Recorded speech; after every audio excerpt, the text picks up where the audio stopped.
Hi, my self doctor Pushpendra Tiwari. और आज हम बात कर रहे हैं एक स्पेशल सप्लीमेंट की जिसका नाम है L-theanine। तो L-theanine क्या है समझते हैं। Most abundant water soluble non protein amino acid है जो कि ग्रीन टी लीव से एक्सट्रैक्ट किया जाता है। कई दूसरे प्लांट्स में भी पाया जाता है बट सबसे अबंडेंटली ग्रीन टी लीव्स में पाया जाता है, जिसकी 72 से 75% बायोअवेलेबिलिटी है जो कि काफ़ी अच्छी है। ये ब्लड ब्रेन बैरियर को क्रॉस करता है जो कि अच्छी चीज़ है न्यूरोलॉजिकल चीज़ों के लिए। तो नॉन सेडक्टिव रिलैक्सिंग एजेंट है। नॉन सेडक्टिव मीन्स जैसे हम सेरोटोनिन रीअपटेक इनहिबिटर्स या कोई भी दूसरा एंटी डिप्रेसेंट लेते हैं तो उसके साथ प्रॉब्लम क्या है, वो एक ड्राउजीनेस की फीलिंग लाता है, पर ये नॉन सेडक्टिव है, रिलैक्सिंग एजेंट है।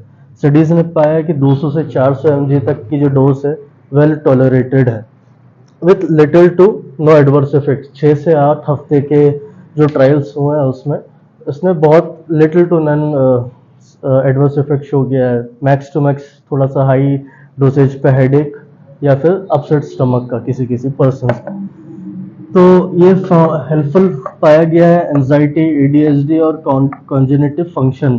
तो बेसिकली जो पेशेंट्स रहते हैं जिनको डे टू डे लाइफ में एंजाइटी, जनरलाइज एंजाइटी डिसऑर्डर्स रहते हैं या फिर एडीएचडी है, उन लोगों में काफ़ी बेनिफिशियल पाया गया है। ठीक है। Helps with neurotransmitters. तो ब्रेन में कई न्यूरोट्रांसमीटर्स रहते हैं जो कि सिग्नल्स पास करते हैं।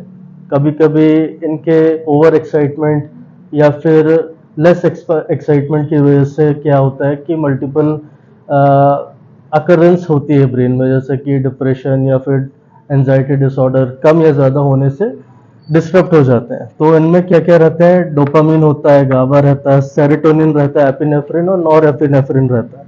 तो बेसिकली सबसे खास बात क्या है, अगर इसको खाने की, अगर ये रेगुलेट करता है आपका न्यूरोट्रांसमीटर फंक्शन को। अगर आपका जो सेरोटोनिन है फॉर इंस्टेंस कम है तो इसको ये बढ़ा देगा, और किसी में अगर डोपामिन ज़्यादा है तो उसको रेगुलेट करके कम कर देगा। तो बेसिकली ये बैलेंस करके रखता है किसी भी चीज़ को। ऐसा नहीं है कि डोपामिन ज़्यादा है तो उसको और बढ़ा देगा, तो उसको रेगुलेट करके ये नॉर्मल विद इन रेंज पे ये ले आता है।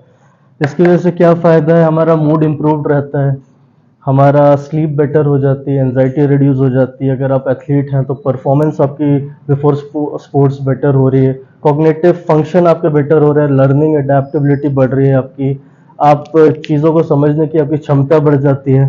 ठीक है। तो बेटर स्लीप तो मैंने बताया है, और सबसे ज़्यादा इसको कामिंग इफेक्ट के लिए यूज़ कर सकते हैं। तो जो लोग ज़्यादा ही दिन भर एंग्शियस रहते हैं तो उन लोगों में कामिंग इफेक्ट क्रिएट करता है। अच्छा, इसका एक और सर्वे हुआ है, रिसर्च हुई 2016 में, जिसमें इसका एक रिजल्ट आया है कि ये ब्लड प्रेशर को भी कंट्रोल करने में हेल्प कर रहा है। साथ ही साथ जो लोगों में ज़्यादा ब्लड शुगर है, जो प्री डायबिटिक है या डायबिटिक है, तो उनमें भी ये ब्लड ग्लूकोज लेवल को रेगुलेट करने में हेल्प कर रहा है। इसका मैंने एक आर्टिकल अपनी वेबसाइट पे पोस्ट किया है, तो आप जाके उसको भी पढ़ सकते हैं। मैं लिंक डिस्क्रिप्शन में आपको डाल दूंगा। Thank you.